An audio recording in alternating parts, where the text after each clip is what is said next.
আসসালামু আলাইকুম রহমতুল্লাহ। প্রিয় শিক্ষার্থী বন্ধুরা, আমরা যারা 2026 সালে দাখিল পরীক্ষা দিলাম এবং আমাদের কিন্তু আজকে কৃষি শিক্ষা পরীক্ষা হয়ে গেল। আর এই কৃষি শিক্ষা কিন্তু 25টি বহু নির্বাচনী প্রশ্ন ছিল।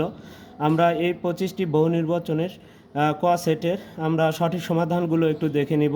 যারা অন্য সেট যারা পেয়েছো তারা কিন্তু এই সেটের সাথে মিল করে নিতে পারো। তাহলে প্রথম যে প্রশ্নটি আছে, বাংলাদেশে কত জাতের ধান আছে? এখানে সঠিক উত্তরটি হবে বর্তমানে কিন্তু অনেক জাতেরই ধান আছে, কিন্তু আসলে বইয়ের যেটা দেওয়া আছে সেই অনুযায়ী ক নাম্বারটা সঠিক উত্তর হবে। মাটির প্রকৃত বৈশিষ্ট্য অনুযায়ী বাংলাদেশকে কতটি কৃষি পরিবেশ অঞ্চলে ভাগ করা হয়েছে? এখানে সঠিক উত্তরটি হবে খ 30টি। দুইয়ের তাহলে খ নাম্বারটি সঠিক উত্তর।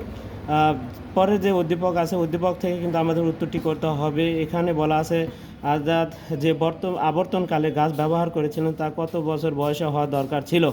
এখানে সঠিক উত্তরটি হবে আমাদের 20 থেকে 30, অর্থাৎ 3-এর খ নাম্বারটি সঠিক উত্তর। মাঝারি আবর্তনকালের গাছ এখানে হচ্ছে গামার, করই এবং আম। 4-এর ক নাম্বারটি সঠিক উত্তর। এবার 5 নাম্বার যে প্রশ্নটি আছে, অর্ধ আবদ্ধ পদ্ধতিতে হাঁস পালনের সুবিধা হলো। এখানে 5 নাম্বারের যে 3টা কিন্তু অপশন রয়েছে, এই 3টার মধ্যে 1 আর 3 সঠিক উত্তর হবে। তাহলে সেই ক্ষেত্রে খ নাম্বারটি সঠিক উত্তর। 6 নাম্বার প্রশ্ন, আলু সংগ্রহে কতদিন পূর্বে হাম পুলিং করতে হয়? 8 থেকে 10 দিন। এখানে গ নাম্বারটি সঠিক উত্তর। বাংলাদেশের বনাঞ্চলকে প্রধানত কয় ভাগে ভাগ করা হয়েছে? কিন্তু আসলে এটা হবে 3 ভাগে, কিন্তু সেই অপশনটি কিন্তু এখানে নেই। সেই ক্ষেত্রে আমাদের 4টি ভাগে ভাগ করা, এটা আমাদের সঠিক উত্তর হবে। রবিউল তার পুকুরে চাষকৃত কার্পজাতীয় মাছের জন্য বাজার থেকে সুষম সম্পর্ক খাদ্য তৈরি উপাদান কিনে আনলেন এবং তা থেকে সরিষার খৈল সরাসরি মাছের খাদ্য হিসেবে পুকুরে প্রয়োগ করায় কিছু মাছ মারা গেল। উদ্দীপকে উল্লেখিত খাদ্য তৈরিতে প্রয়োজন যেহেতু বাজার থেকে সে সরিষা কিনে এনেছে, সেই ক্ষেত্রে এখানে সরিষা, অর্থাৎ 8-এর গ নাম্বারটি সঠিক উত্তর হবে। 9 নাম্বার যে প্রশ্ন আছে, উদ্দীপকে মাছগুলো মরার কারণ? খৈলের বিষাক্ততা, যেহেতু সরাসরি খৈল প্রয়োগ করেছে তাহলে এখানে খৈলের বিষাক্ততার কারণে কিন্তু মাছগুলো মারা যাচ্ছে। গোল আলু চাষ উপযোগী মাটির পিএইচ মাত্রা কত থাকা ভালো? এখানে 5.5 থেকে 6.5, অর্থাৎ 10-এর ঘ নাম্বারটি সঠিক উত্তর।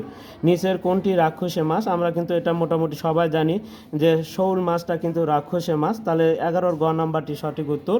এবার আমরা পরের যে প্রশ্নটি আছে উদ্দীপক থেকে আমাদের পরের প্রশ্ন দুটি উত্তর করতে হবে। জয়নাল তার বাড়ির পাশের 21 শতকের একটি পুকুরে মাছ চাষের জন্য প্রস্তুত করেন। তিনি তার পুকুরে উপযুক্ত মাত্রায় চুন ও সার প্রয়োগ করেন। পুকুরে পোনা ছাড়ার পর দেখা গেল বেশিরভাগই পোনায় মারা গেছে।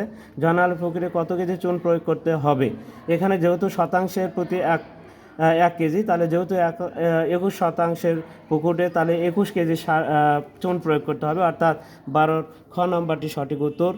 13 নম্বর পুকুরে পোনা মারা যাওয়ার কারণ? এখানে 13 নম্বরের সঠিক উত্তরটি হবে এখানে 3টি। আমাদের 13 নম্বর যে প্রশ্নটা সঠিক উত্তর হবে ঘ, অর্থাৎ 3টায় এখানে কারণ। মাছ চাষের পুকুরে পানির রাসায়নিক গুণাগুণ হলো দ্রবীভূত অক্সিজেন পিএইচ, এটা হচ্ছে তাহলে 14 নম্বরের ক। 15 নম্বর যে প্রশ্নটি রয়েছে, অজীর্ণতা ও হজমে সহায়তা করে সাধারণত আমলকি ফল, সেই ক্ষেত্রে ক নাম্বারটি সঠিক উত্তর। শীতকালীন সবজি নয়, আমাদের শীতকালীন সবজি নয় আসলে কিন্তু আমাদের শশা, অর্থাৎ 16-র গ নাম্বারটি সঠিক উত্তর। উপকূলীয় বনায়নের উপযোগিতা কয়টি? 17 নম্বর প্রশ্নের সঠিক উত্তর হবে খ, অর্থাৎ 3টি। এবার আসি 18 নম্বর যে প্রশ্ন রয়েছে, ভূমি ক্ষয়ের ক্ষতিকর দিকসমূহ। মাটির উর্বরতা ব্যাপক অপচয় হয়, নদীর নাব্যতা হ্রাস পায়, কারণ এগুলো কি মাটিগুলো যায় নদীতে পড়ে যায়, নাব্যতা এটা সঠিক। মাটির পুষ্টির অভাব হয়, এটাও সঠিক। তাহলে 3টাই সঠিক, অর্থাৎ 18 নম্বরের ঘ নাম্বারটি হবে সঠিক উত্তর।